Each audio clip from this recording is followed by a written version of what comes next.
what's up guys? Welcome into quarterfinals. Workouts just got released. There are 5 unique tests headed your way. All right, so just real quick, we're gonna go over the workouts in order, and then we'll kind of touch on how we would like our athletes, because we live here on the West Coast, finishing them. Obviously, depending on where you're at in the world is going to make a significant difference as to how many workouts you can do and on what days you'll have to do them, okay? We do know that there are submission deadlines.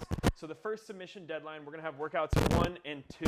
Workout 1 is going to be for time, 9 front squats at 225 and 155, followed by 9 handstand walk lengths with a 25-foot section, followed by 15 front squats at 185 and 125, 15 ring muscle ups, 21 front squats at 135, 95, and finishing off with 21 chest to wall handstand push-ups. There is a 15-minute time cap on that piece. Workout 2, we're coming in with a 12-minute AMRAP. You're gonna go 8 single arm snatches with one arm. You will then perform 8 overhead walking lunge steps with that arm. Then you're gonna go 8 snatches with the other arm, 8 overhead walking lunge steps with that arm, and then 40 crossovers. So a couple new movements coming up. Watch out for our tips and tricks videos on those. All right, so back to workout 1, okay?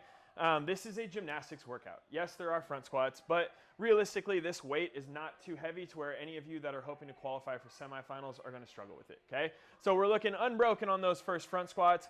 You're going 9 handstand walk lengths. Those obviously have to be unbroken, okay? So make sure that you're fresh enough in order to do it unbroken, right? Don't take a risk, fall at 20 feet, and then have to turn around and go back, all right? But if you're, again, someone who's pushing to go to semis, 25 feet shouldn't be something that you're too worried about, okay? After that, we're going 15 front squats. On these, the goal should be to try to relax your grip and your arms as much as possible, okay? So get your fingertip on the bar, barely hang on to it, keep the chest up as tall as you can so you're not putting any extra stress on your lats and triceps to hold that bar. After that, quick shakeout, and then most of you guys are probably gonna break the ring muscle ups into 1 to 2, maybe even 3 sets, but the goal here is to just stay diligent about that rest time, all right? Don't take too long in between those smaller sets, okay? We saw at the end of the first open workout this year, people were hitting smaller sets and still able to chip away quickly because they're not taking that big rest after a big set. So if you jump up and do 10, then you take a 1-minute rest afterwards, you're really eating into some time, as opposed to if you go 5, rest 20 seconds, 5, rest 20 seconds, 5, something along those lines. So this one is just gonna kind of come down to knowing yourself as an athlete. After that, we got 21 front squats. These should be knocked out quick. The weight is light, your legs shouldn't be too tired at this point. It's 135 and 95. You guys are all more than capable of squatting this weight. So hit the bottom, stand up, pop the hips, drop right back down. Don't waste any time under tension there, okay? The last movement, the 21 chest to wall handstand push-ups, okay? Make sure you guys are reading the standard on these. Make sure you guys are fully up to date on what the requirements are, and then play around with them before you get started on this, okay? This movement is going to require a lot of tricep and lat engagement, so make sure your lats, triceps are warmed up, primed, ready to go going into this workout, and then you're probably gonna end up hitting smaller sets there, but it's the same thing as on the muscle ups. Don't take too long between those breaks. Cool. Going into workout 2, the 12-minute AMRAP, all right? Honestly, a lot of you guys are just gonna be limited on movement speed for this one, so the goal is to just keep moving the entire 12 minutes, all right? There shouldn't be any point in time. None of these movements are so overly complicated. They're single unders on the crossovers, okay? They're not so overly complicated that you're gonna have to stop at any point, right? Your heart rate's not gonna be skyrocketed, okay? The goal is to just move consistently throughout the entire workout, okay? So knock out the 8 snatches, go straight into it. Turn around, knock out the 8 snatches, go straight into the 8 lunges. Take a quick shake, grab your rope, knock out the crossovers, and then just keep that pattern going, all right? When you hit that kind of 8 to 9 minute mark, then it's really time to kick it in to finish strong. All right, so then you'll have your other workout, your third workout. We'll talk about order after this, but this is your heavy workout. So if you're someone who's kind of struggling with the weight, this is the one to kind of like really figure out how am I gonna go after this. Some people are gonna be lifting enough weight where it's pretty quick, but overall, the biggest mistake you can make on this, if you are someone who's gonna struggle with this weight, is doing incredibly slow burpees. Sometimes we wanna kind of go really slow so our heart rate doesn't get too jacked up. If it's heavy for you, you're still gonna rest anyways after you finish the burpees. So you're gonna do your 5 burpees, then you do your clean and jerk. Then you do your 5 burpees and you do 2 clean and jerks, 5 and 3.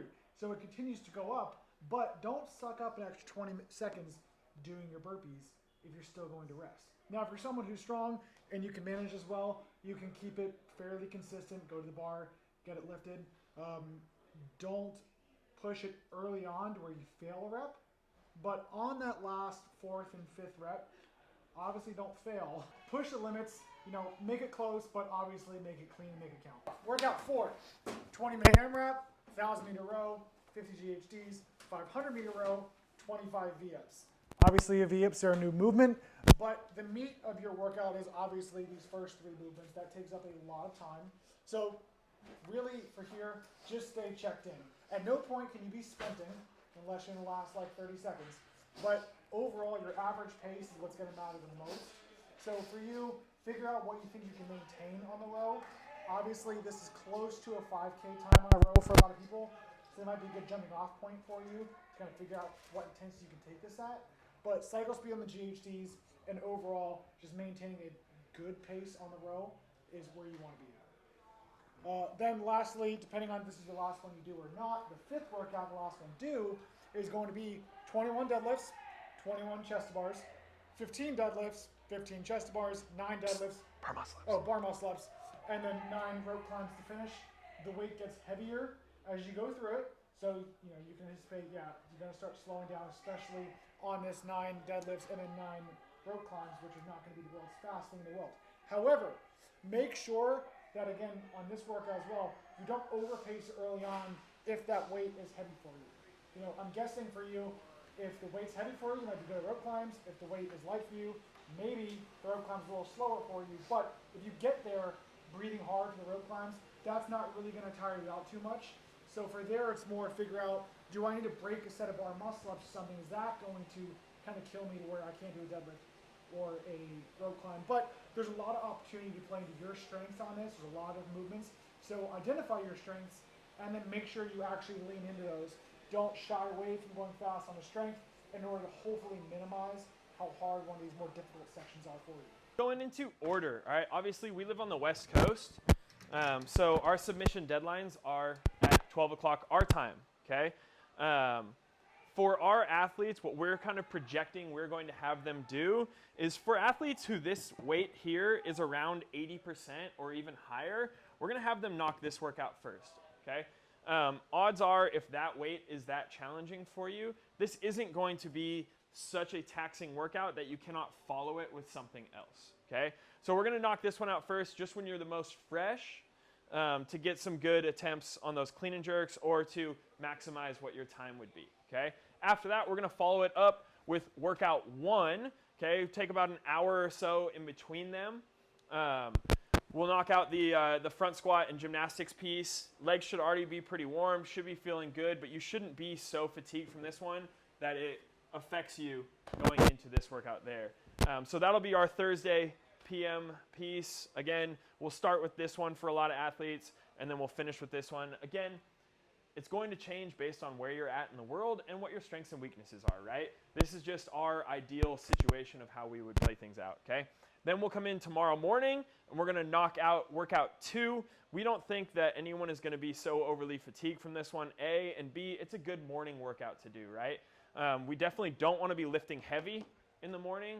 Most of our athletes usually save that for their PM sessions anyway, so we want to wait till they're awake, their joints are moving, everything like that, okay? So we'll hit this one in the morning on Friday, and then... Shouldn't be too sore going into No. those first 2, 3. And then depending on where we're at from there, okay, this one is obviously due Saturday, and this one's not due till Sunday, but we really don't want to knock out all of this midline work before all of our deadlifting and rope climbs. We think that this workout is going to be the most taxing from a total body standpoint, just because those GHD sit-ups are going to accumulate over that 20-minute piece. So we're actually going to knock this one out Friday afternoon, and then we'll come in strong and finish that one on Saturday morning. It's a 20-minute piece. Should be something that they're able to do in the morning, no problem. Yeah, so figure out kind of how you want to spread yours out. Obviously, we're condensing it one day short. One, kind of keeps the energy up for some of the athletes so they don't drag on too long. Mm-hmm. And 2, if something is wrong, they have to do a redo if it's one of these, this last workout. So go with your energy, your schedule, figure out what's best for you, but that's generally what our plan is for our guys. Yep. At the end of the day, just make sure you're completing the workouts before their submission windows, okay? So if you're worried about that at all, honestly, you could knock the workouts out in order, and then maybe even flip this one and work out 4, just making sure that you're finishing them all in time. And time to upload. Yes, and time to upload. That's very important. So it's a good point to bring up. Make sure you're finishing the workouts, you're getting your videos uploaded so that you can send those in. So yeah. So cool. have fun, hit them hard, guys.